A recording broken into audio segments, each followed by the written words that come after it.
Hola a todos y todas. Agradezco la oportunidad de estar aquí hoy para hablar sobre un tema que, aunque delicado, es fundamental para comprender y abordar la realidad de quienes enfrentan un diagnóstico oncológico. Y es el miedo a la muerte en el paciente con cáncer.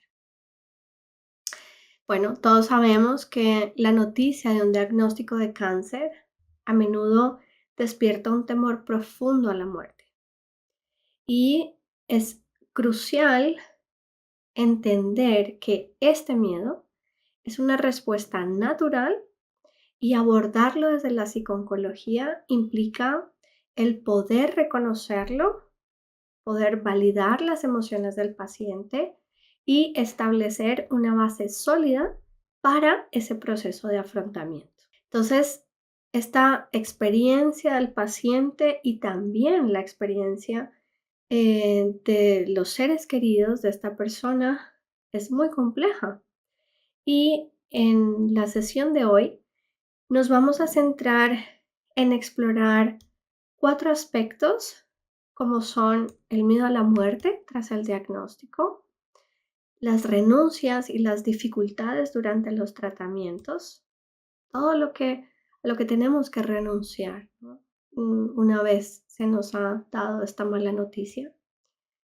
También vamos a hablar sobre la importancia de una buena comunicación como herramienta fundamental para el afrontamiento, tanto del paciente como de la familia.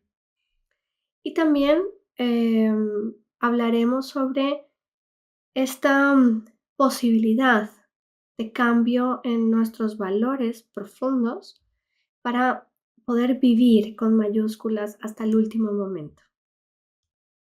Entonces, hablando sobre este miedo a la muerte tras el diagnóstico, sabemos que cuando se recibe este diagnóstico de cáncer, es natural que surjan temores hacia eso, hacia gran desconocido. ¿Cómo va a ser? ¿Qué me va a pasar? ¿Cómo va a ser mi proceso? ¿Cómo voy a responder? ¿No? Y desde luego es una realidad que el miedo a la muerte, si nunca no lo hemos planteado, en ese momento se intensifica. Y es importante reconocerlo como una reacción humana totalmente comprensible y natural en todos los aspectos. Y me voy a detener aquí para hacer una salvedad muy importante.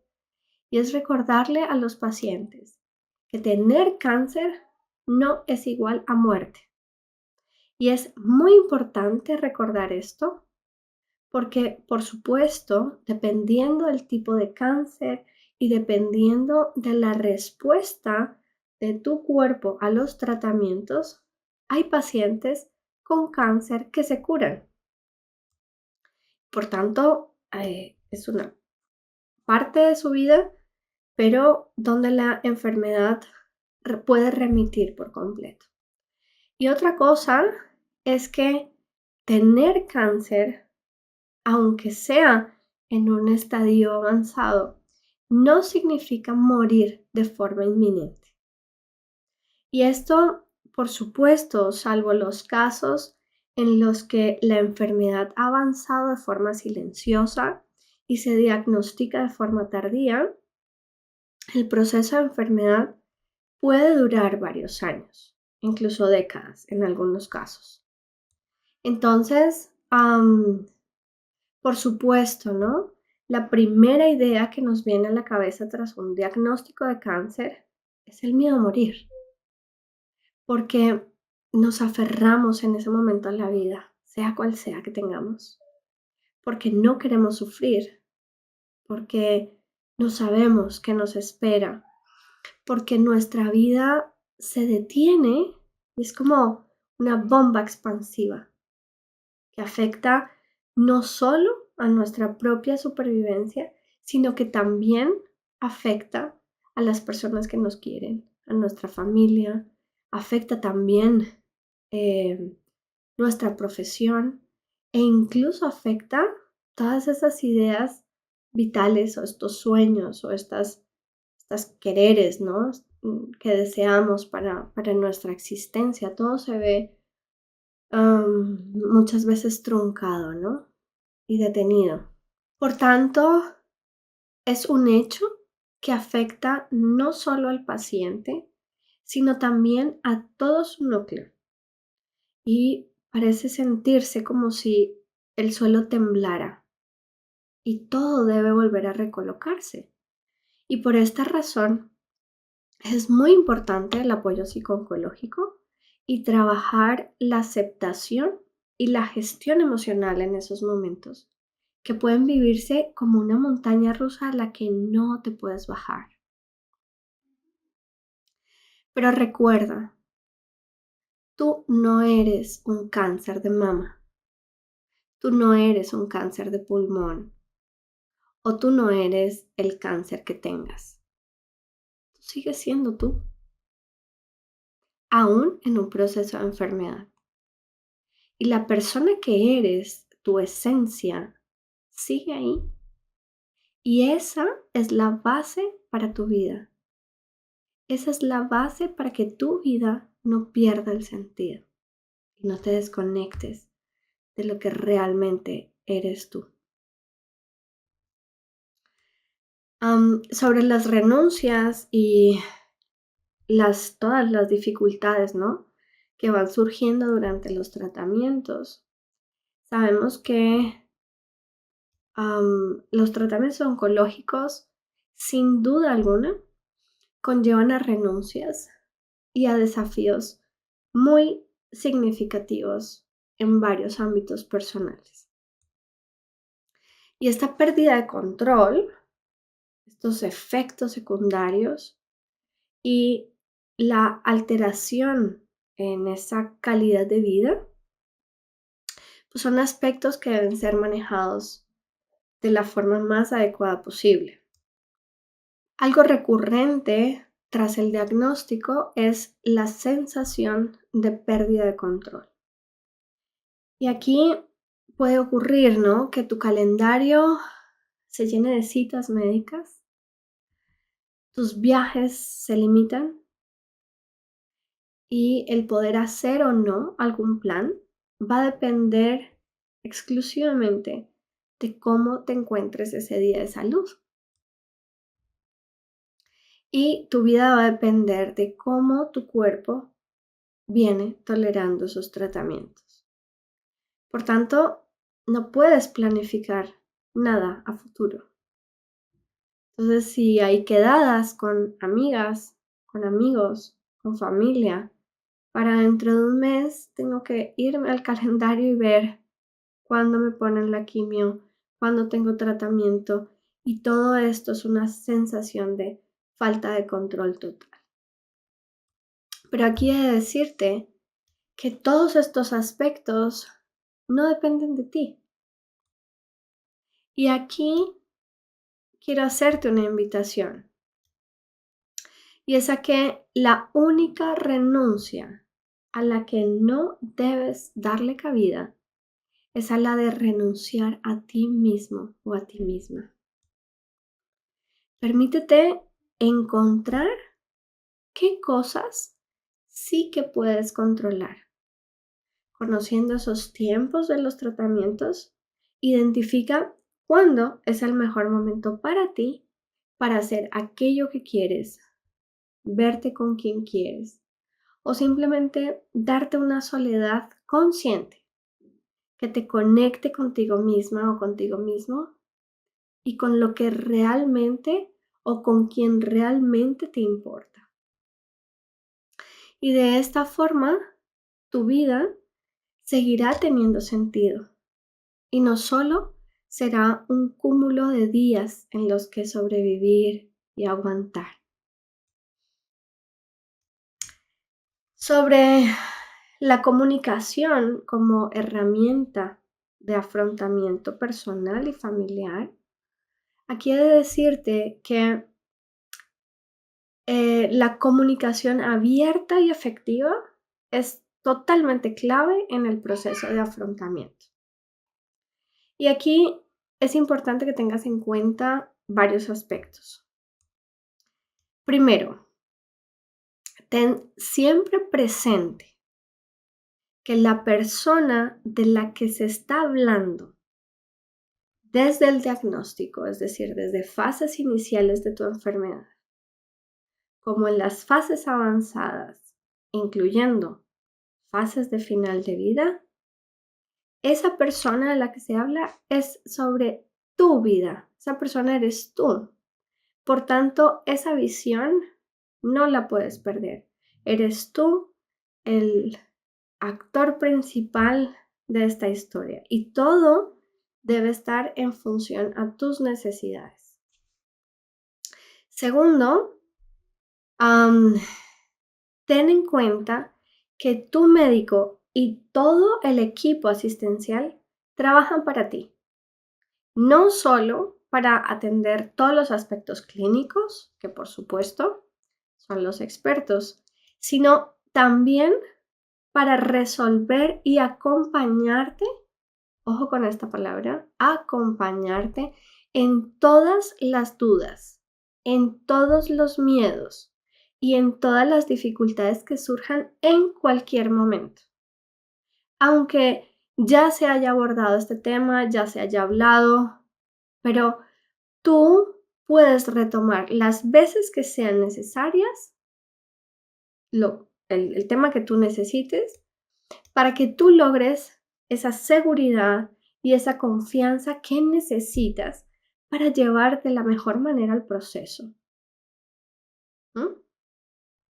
Tercero, como punto clave, es importante que tengas en cuenta que expresar tus miedos y comunicar a tu familia o a tus seres queridos sobre tus preferencias personales, emocionales e incluso espirituales son aspectos muy positivos tanto para afrontar ese proceso como para ayudarte a preparar a ese viaje final. Este es un tema complejo porque hablar del miedo a morir es difícil tanto para el paciente como para la familia, pero desde luego es la única vía para expresar lo que realmente es importante para ti. Y aquí te recomiendo este recurso, que son este juego de cartas, se llama En el final de la vida, ¿qué es importante para mí?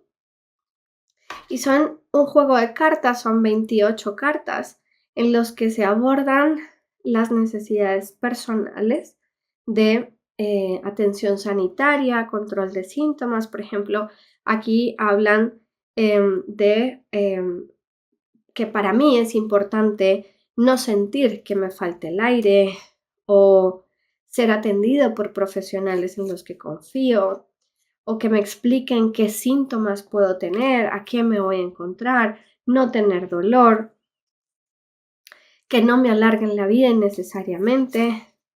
Luego también tienes aspectos sobre el lugar, la forma del acompañamiento y sobre la familia. Entonces, aquí, por ejemplo, hay opciones de poder hablar sobre lo que me preocupa, no morir solo o la necesidad de no morir en casa o la importancia para mí que mi familia conozca mis preferencias para evitar desacuerdos o conflictos. Eso me da tranquilidad.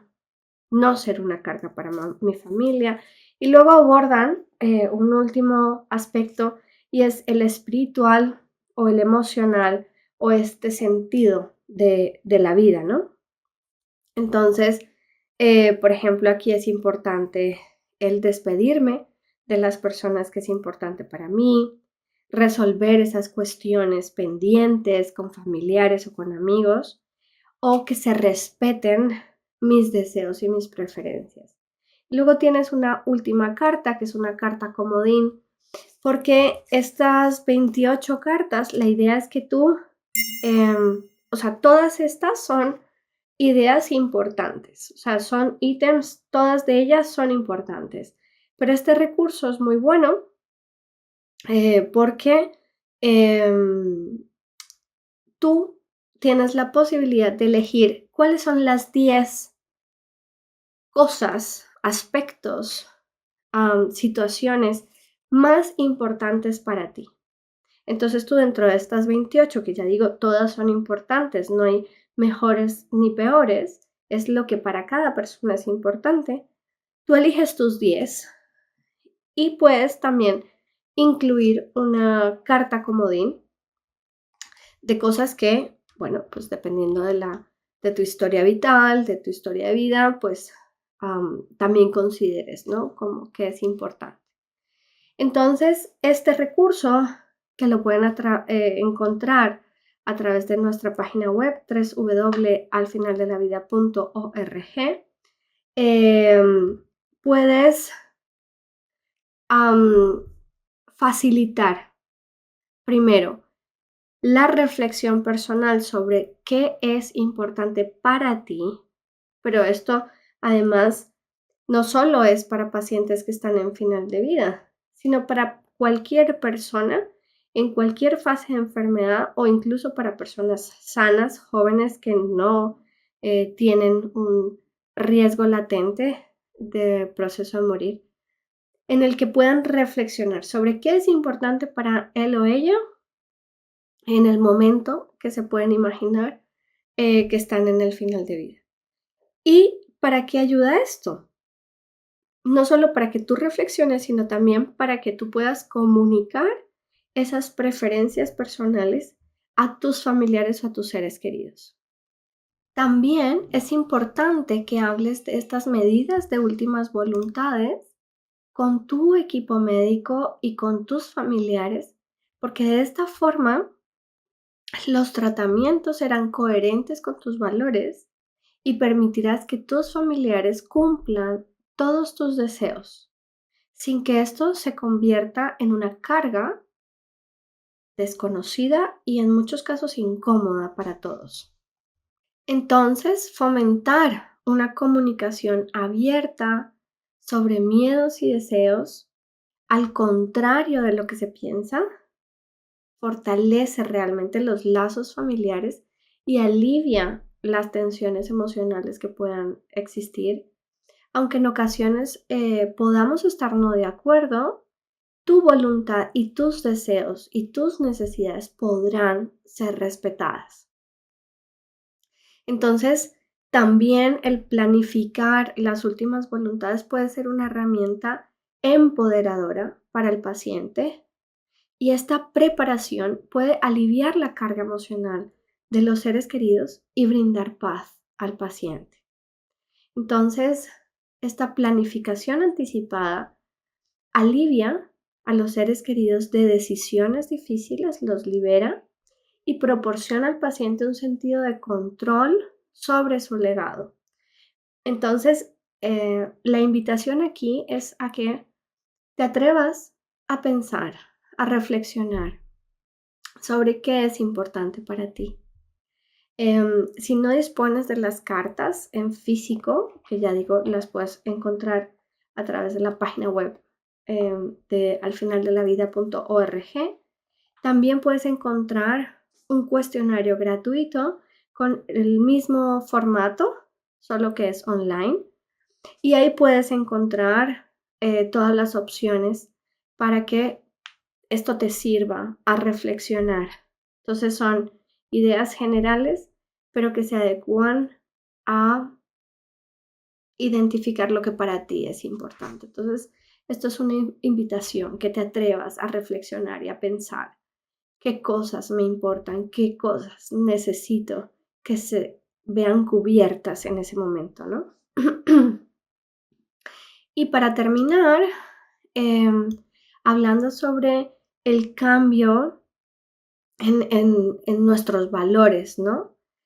Eh, ese cambio de perspectiva que permite vivir con mayúsculas hasta el último momento. Entonces, aquí em, la realidad es que cuando nos enfrentamos a esta realidad de mortalidad, puede llevarnos a tener un cambio en esta perspectiva sobre lo que es nuestra vida y sobre lo que significa vivir. Y este cambio de valores puede permitir a los pacientes encontrar un significado quizás diferente o quizás más profundo y disfrutar de momentos significativos incluso en medio de la enfermedad. Entonces, la enfermedad puede convertirse en un catalizador para reevaluar esos valores, para tal cual reevaluar qué es lo que significa mi vida, cómo estoy viviendo cada minuto que tengo la posibilidad de vivir, ¿no? Entonces, encontrar ese significado, ese propósito durante la enfermedad es un proceso que puede ser transformador. Porque la realidad es que ante la idea del morir, las tonterías se caen y afloran aquellas cosas que son realmente importantes para nosotros mismos. Recuerdo ahora una paciente que conocí hace muchos años. Ella tenía un cáncer de mama. Y recuerdo la primera vez que nos vimos, bueno, en ese momento estaba siendo tratada por un tema de depresión de muchos años antes. Y al hacer ese ajuste de medicación con la ayuda de un psiquiatra, etcétera, la primera vez o la segunda vez que hablamos, em, me comentaba, eh, me contaba qué hacía, ¿no? Que era una directora de investigación en un centro muy importante de investigación en Madrid. am, y que su marido le había sido infiel con una alumna y que durante 10 o 12 años, no recuerdo ahora, había estado con una depresión profunda. Y ahora, donde hace poco le habían diagnosticado su cáncer, se llevaba las manos a la cabeza y decía, por Dios, he perdido 12 años de mi vida sin saber que tenía esta arma cargada en la cabeza y he perdido, ¿no? En una depresión, ahora la veía como absurda, ¿no? De ese tiempo, esa vida em, que había perdido, ¿no? Que se le había escapado de las manos y que ahora con este diagnóstico, pues que tenía miedo a perder. Y ella decía, bendito cáncer, que me ha hecho ver esta situación, ¿no? Esto es un caso puntual, es una historia real, puntual, ¿vale? Esto no tiene por qué pasarle a todo el mundo, pero me he encontrado en estos tantos años de aplicación clínica, me he encontrado con pacientes que responden de forma diferente a el hecho de tener, ¿no? De conocer que tienen una enfermedad. Em, entonces, hay quienes cuando tienen algo en la vida que no les va bien, como una relación de pareja conflictiva, un trabajo no satisfactorio o que tienen rutinas poco saludables, tienden a ser conscientes de eso en ese momento y deciden romper con todo aquello que les quita la paz y em, se permiten descubrir otras formas de vivir su propia vida. Entonces ahí es donde digo de este reajuste de los valores. Y luego quienes tienen una base sólida de amor, de familia, de apoyo social, tienen miedo a perderse los detalles.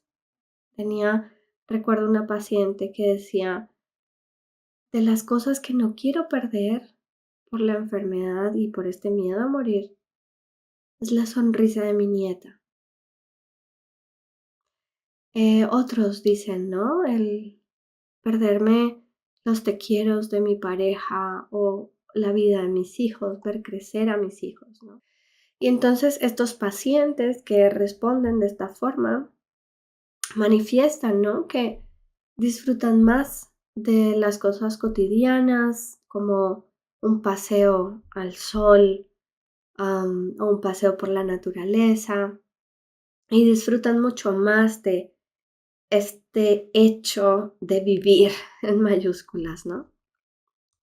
Y también me he encontrado con pacientes en los que directamente niegan la realidad y se quedan atrapados en el por qué a mí, en lo injusta que es la vida y en querer tener la vida que tenías antes del diagnóstico. Entonces, esto es normal en las fases iniciales porque es un shock, ¿no? ¿Qué está pasando aquí? ¿Por qué a mí? ¿Qué he hecho? ¿Por qué me ha pasado esto, no? Pero ya avanzado el tiempo y avanzado tratamientos y respuestas, ¿no? El quedarnos anclados ante esto, eh, el no aceptar, el negarte a aceptar la realidad de lo que ocurre, hace que, am, que si te resistes a eso, a ese sufrimiento persiste. Y por tanto el sufrimiento será insostenible e incluso hay muchas personas que al responder de esta manera se niegan a vivir el tiempo que les quede por esta dificultad, ¿no? En este proceso de adaptación. Entonces, para concluir, para resumir un poco, am, el abordar el miedo a la muerte en el paciente oncológico implica no solo el reconocer y comprender estas emociones como naturales, humanas, como parte de un proceso, sino que también eh, es importante proporcionar un acompañamiento integral que abarque todos los aspectos, tanto emocionales como comunicativos y reflexivos. Entonces, al entender esta complejidad de este proceso, podemos contribuir a mejorar esa calidad de vida de los pacientes e incluso de sus familias, permitiéndoles vivir de manera significativa hasta el último momento. ¿Mm? Te recomiendo visitar nuestra página web alfinaldelavida.org y conocer todos los recursos que tienes a tu disposición, seas paciente en final de vida, seas familiar o estés transitando ya una pérdida y estés en proceso de duelo. Aquí hay muchos recursos que te pueden servir. Y también puedes contactar conmigo a través de mi página web paolarivera.psicooncología.com o mis redes sociales con el mismo nombre. Gracias y que te vaya bonito.